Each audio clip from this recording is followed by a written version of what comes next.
क्या नाम है आपका? पल्लवी सिंह। अच्छा, पल्लवी सिंह। पल्लवी सिंह जी, आप इधर ही से हैं? कबले सिवान से। कब उनके मिलल नहीं खींचा? ना अकेले मिल रहनी? क्यों रहा है? अब भीड़ में मिलला पर कहाँ पता चलिए? अब हमें हतना लोग बा कितना लोग के चिन्ह पाओ। परिचय अगर बढ़िया से करना है तो हम दोनों को अकेला मिलना पड़ेगा। सही बात। का मैंने अकेले मिलने के बाद एक काम होला ना? वही जानबे कर। और भी तो काम होला कि ना होला? अकेले मिलने के बाद ही हमारे लिए हम ही कर ले नंबर, एक दूसरे से बतिया जा ना। मैंने बतियाते बतियाते न कुछ होला। मान के चलिए हमारा प्रोग्राम है, हम का प्रोग्राम में जाए तो बतियाने से होता है। अच्छी है आप, बहुत अच्छा, बहुत सुंदर, बहुत सुंदर। भगवान ने आपको फुर्सत से बनाया है। हाँ धरती पर जितना फालतू काम बा फुर्सते में होला। सही बात। मस्ती कर रहा था। आप वाकई में बहुत सुंदर है। जिसके घर जाएंगे उसके जीवन को नरक बना देंगे। वाह।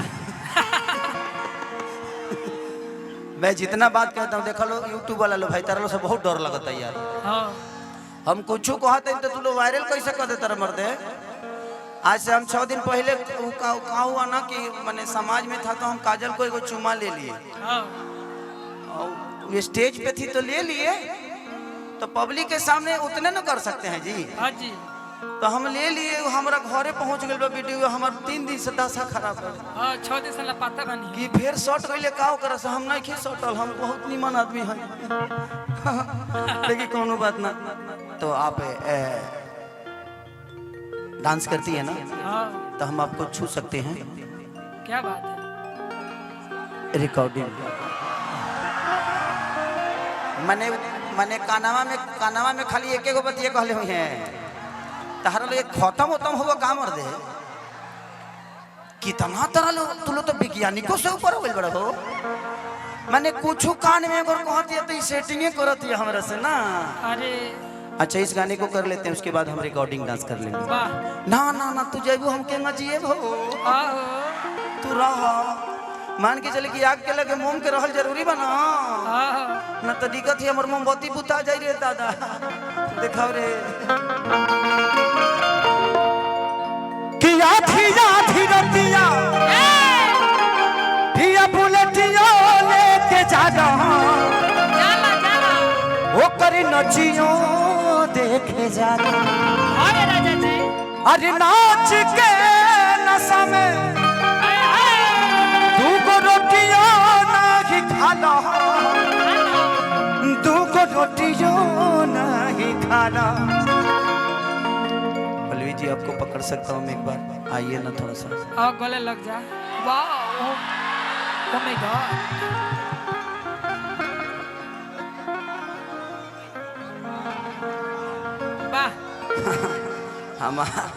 हमार भगवान जानते बनी लोग के हो सकेला। अब भगवान से माफी। भगवान जी हाँ अभी मामा के गादा दिवा दी। लड़ाई करे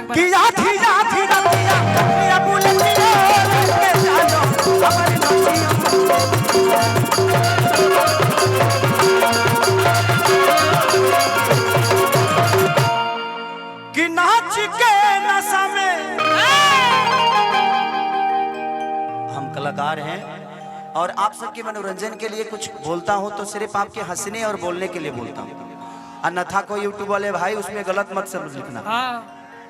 नहीं तो जानते हैं हम इनको ऐसे पकड़े हैं ना। इतना जना के मरवा लगौले बड़े ये लोग कल न्यूज का बनाई, खेसारी ने पल्लवी का पकड़ा और ले लिया। अब लास्ट में पता चले कि खेसरिया हाथे पकड़ रहा, दूसर कुछ ना। जब 2 सेकंड रह जाए तब। इसलिए ध्यान दीजिएगा आप लोग समाज के आईना हो, थोड़ा सा ध्यान दो यार। खाली अश्लीले नहीं होता है।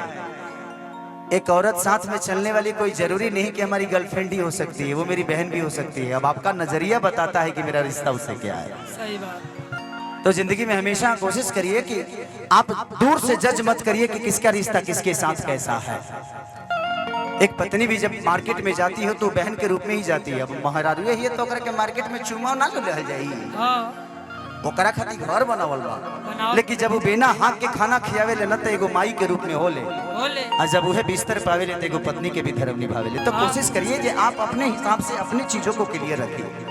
जुबान ही इंसान को बड़ा बनाता है और जुबान ही इंसान को छोटा बनाता है। प्रवचन करने वाला हर आदमी सुरक्षित नहीं है, ना तो 2-3 जना जेल में ना गए रहते हैं। तो आप विश्वास खुद पे करिए, जिंदगी का बहुत बड़ा मोड़ है। कोई जरूरी नहीं कि आप कलाकारी क्षेत्र में ही अपने आप को बड़ा कर सकते हैं। लोग डीएसपी बन के भी अपने नाम को बड़ा करता है ना, लोग डीएम बन के अपने नाम को राज्य का बड़ा करता है ना। तो आप जिस विधा में रहिए, जहां भी रहिए, अपने ईमानदारी से काम करिए, जीवन ऐसे ही चलता रहेगा। माँ बाप का सेवा करते रहिए, उससे बड़ा इस धरती पे ना कोई मंदिर है और ना ही कोई मस्जिद है। मुझे लगता है सुबह सुबह उठिए तो एक माँ को जरूर कॉल करिए, उसके दुआओं में रहिएगा तो हमेशा ध्यान देंगे। बॉडी दिखाइए, ओकरा बाद कहबा कि भैया तनी हई थइयो दिखा दो। हां तो ओकरा में तू हमरा के ई बताबे जे तू हमरा के यहाँ गावे खातिर बोलले बड़ा कि लॉन्गटे करे खातिर। गजब खत्म बड़ा भाई। हम इंसान 6 पैक देखिए बाय कि आधी रतिया पिया बुलतिया के गाना ओकर नचियो लाला।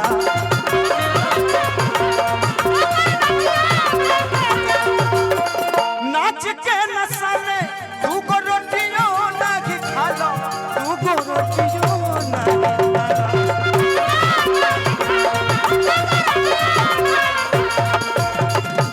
अरे कि चाहे पिया कमाई कुल्ही उड़ाई रे गइला तो टूट जाही राजा जी,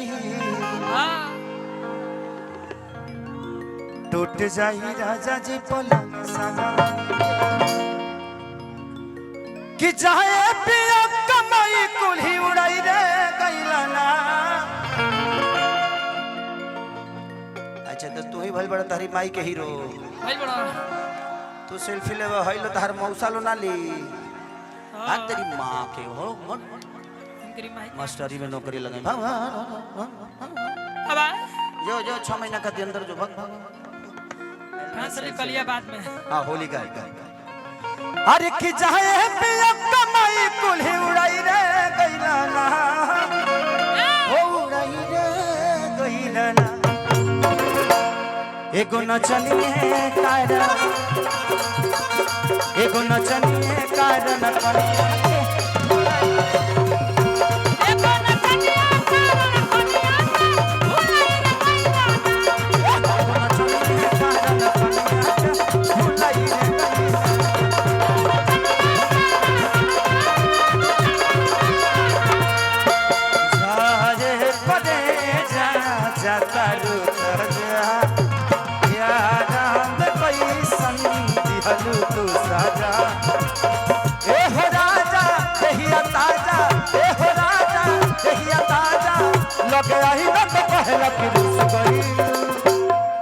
जिया जिया जिया हो जिया जिया एक पल भी जिया त जिया जिया जवानी हमर चूस गइल। जिया जिया जवानी हमर चूस गइल। एगो नचनिए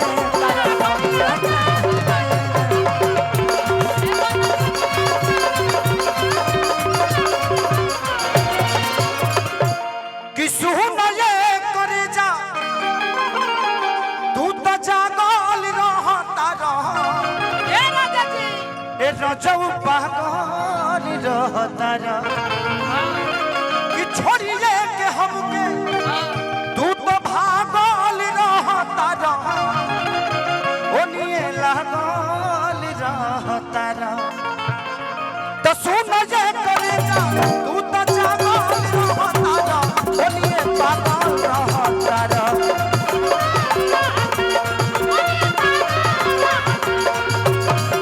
हमरा के छोड़ी तू तो लागल रहता रह। रजऊ भागल रहता।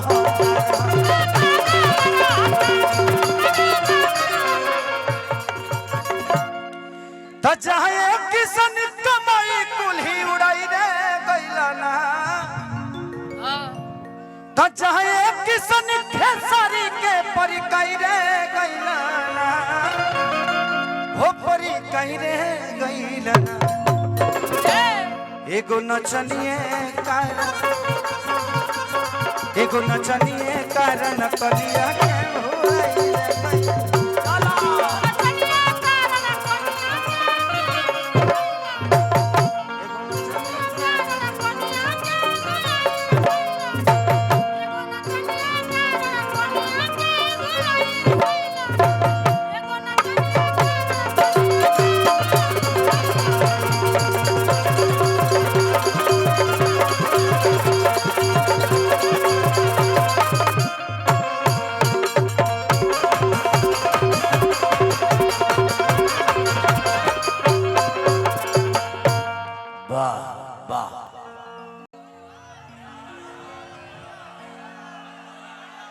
कि सुनी बात राजा जी मम्मी गंभीर बा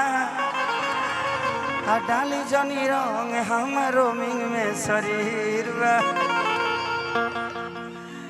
लेकिन एकरा पहले एगो गाना बड़ा प्यारा हिट कैले रहे हम कि केकरा से ले हब सवा भादार है होली के बा तनी को पढ़ाई बा। अच्छा चलिए हमारे भाई